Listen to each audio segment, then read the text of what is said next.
Colleagues, thanks to each of you for your support. I know that every one of you cares deeply about our county and its residents, and I pledge to you that I will do my best to ensure that we work collaboratively, effectively, and respectfully to address the tremendous challenges we have ahead. I want to work with you to make sure that we not only succeed as a body, but that each of you reach your goals for this year as well. I want to thank you, Councilmember Navarro, for nominating me. It was just 2 years ago that I nominated you for council president, so this is especially meaningful to me. You'll be happy to know that I was taking a lot of notes that year. You made every day matter. You used your platform to challenge the county to do much more to achieve racial equity and social justice. You built a framework to expand early education and childcare, and you drove consensus to create an economic development platform that we needed then and we really need now. So that work has to continue, and I want to work with you to make sure we get it done this year. And Councilmember Reamer, thank you for seconding my nomination and your kind words. I have learned so much from you too. I deeply appreciate your perennial willingness to take on the difficult and thorny issues facing our county.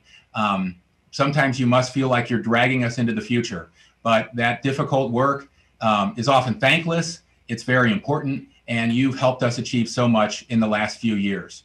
It means a lot to me that both of you former presidents, as well as Councilmember Katz, have such confidence in me to serve in this role. And congratulations to my friend Vice President Albornoz. Got to get used to saying that now. Gabe, I really appreciate your calmness, your good judgment, your passion for all the best outcomes for all the residents of our county, particularly so many who are easily left behind and count on government the most. Your experience in the legislative and the executive branch has been tremendously important during the state of emergency, and there's no one here who could chair the HHS committee more ably than you can and have right now. So I am really looking forward to working closely with you this year.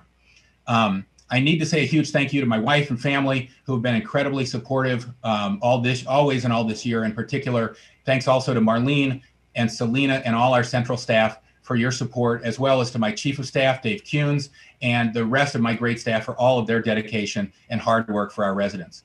I want to thank our essential workers, both in the county government and the private sector, who put themselves at risk every single day on the front lines to keep our society running through this pandemic. And I want to thank Montgomery County's residents for giving me the privilege of continuing to serve this amazing county. You know, we live in a place that's known across the U.S. as an innovator and a thought leader in so many areas. And so many of the brightest leaders in our federal government and our state government have chosen to make Montgomery County their home. After all, our county is where Chief Justice John Roberts reports for jury duty, and where Dr. Anthony Fauci lives and sometimes works from home as he leads the nation's response to the pandemic. And many leaders of the Biden administration call Montgomery County home too. And that's for a reason. We contribute so much to the government, the economy, and to science. Over 18 federal agencies and our life science companies like Novavax and United Therapeutics have never been more important. So when Montgomery County residents put our heads together to address challenges, we know we can do amazing things. That's what gives me hope as we continue to tackle these two simultaneous crises, a public health crisis and an economic one. But I got to tell all of you, I am so proud of how this council has stepped up to face both of those crises this year. My colleagues have been working night and day to respond to the needs of our residents. We've worked closely with the county executive and his team. We've stood up new programs. We've insisted on fiscal accountability, and we've been engaging with our constituents nonstop. And the actions we've taken, especially the unpopular ones, have really saved lives and mitigated the worst impacts of this virus. And this council has made sure that our programs, whether it's the small business and nonprofit grants, the emergency food assistance, the rental relief, the child care, they all have included a focus on addressing inequities and reaching our most vulnerable. We've been able to do all this together this year, I think, because this council believes in a shared ideal. We may not call it the same thing, but I call it the Montgomery County Promise. It's a promise to our residents that no matter where you come from, we're glad you're here, that your children can access strong schools where they will be challenged to achieve their full potential, that our young adults can consistently find gainful employment and affordable childcare, where they can pay for their higher education and still save enough to buy a home, start a family, and put away money for retirement, where all of our residents can access dental and health care regardless of their income or their zip code, where our seniors can age in place without being forced to move away, and in recent years, where we make our policies with an eye toward achieving equity and addressing systemic racism, and where we push the envelope to address the existential threat of climate change. To me, that's the Montgomery County promise. For generations, that has made Montgomery County more than a place. It's made us a symbol of economic opportunity, of excellence, and of a welcoming and diverse and just community. That promise is why for generations, hundreds of thousands of people have chosen to move here and created 4 of the top 10 most diverse places in the nation. Whether our neighbors are refugees in my neighborhood who fled violence overseas, to find safe haven here, or workers who came here for reliable jobs, or young families who chose to move here for our outstanding schools and parks and libraries, it's the Montgomery County promise that draws people here from 170 nations and all 50 states. And this council has been united this year to protect that promise. Our residents have stepped up as well. They're wearing masks, they're volunteering their time, they're donating to food relief drives, and they're supporting our local small businesses. And that's why Montgomery County's overall response this year makes me optimistic about the future. There is no question that COVID-19 has had a devastating impact on our residents and our economy, but it's also lit a fire under us to solve problems in new ways. Since March, we've seen the county government address problems that residents had asked it to address for years. We've transitioned thousands of county workers to teleworking, saving millions of dollars in energy costs and removing cars from our roads and tons of carbon from our atmosphere. We've engineered shared streets so neighbors can walk safely around their neighborhoods with their kids. What a concept. And open parkways where they can hike and bike safely. And we put a real spotlight on our persistent health disparities, and we've stood up new programs to address them. We've changed more in 1 year than we would have ever thought possible last December. And so if we continue to challenge our old assumptions, I know we can rebuild a county that will be stronger, healthier, more equitable, and more sustainable 1 year from now.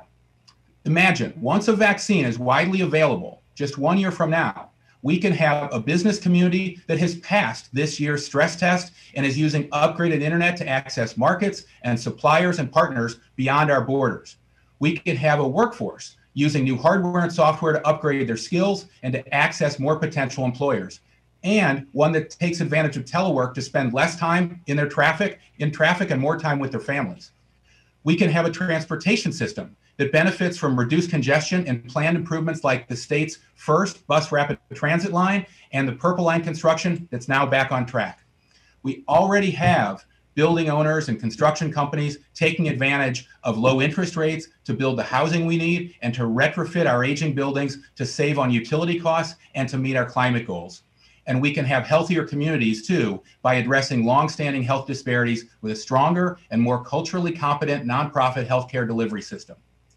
All of that can be a reality, colleagues, if we keep our focus until a vaccine is widely available.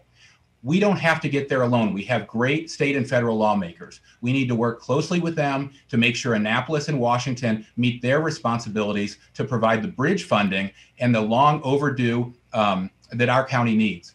That means we need President-elect Biden to keep his promise of significant aid to local governments and a long overdue infrastructure investment. And it means the governor needs to really prioritize Montgomery County.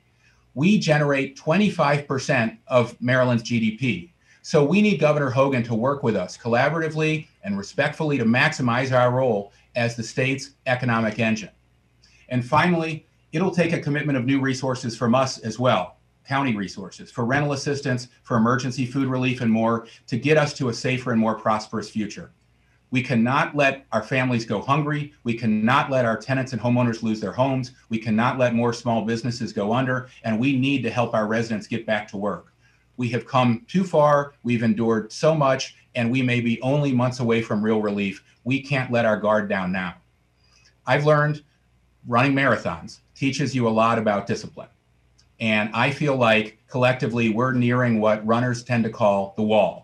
That's where after 18 or 20 miles into a marathon, your glycogen's depleted, your legs don't want to move, you doubt yourself, and you just want to quit. And honestly, you know it will get harder before it gets easier. but you can't quit. You have to push through the temporary pain to achieve the lasting satisfaction and success that comes at the finish line. And that's where we are today. We have to get through this winter to enjoy a spring and a summer and a future where we'll have our schools open, our small businesses open again, and more of our residents alive and healthy. This crisis has been devastating, there's no question, but it's also shown us the progress we can make as a government when the government feels more urgency and partners with our dedicated employees and our residents who are working overtime to improve our community. So colleagues, let's let this be the year of recovery. Over the year ahead, we have a tremendous opportunity to recover and to rebuild a Montgomery County that is stronger, healthier, more prosperous, more equitable, and more sustainable than the one we have today. I look forward to working with all of you to get there. Thank you.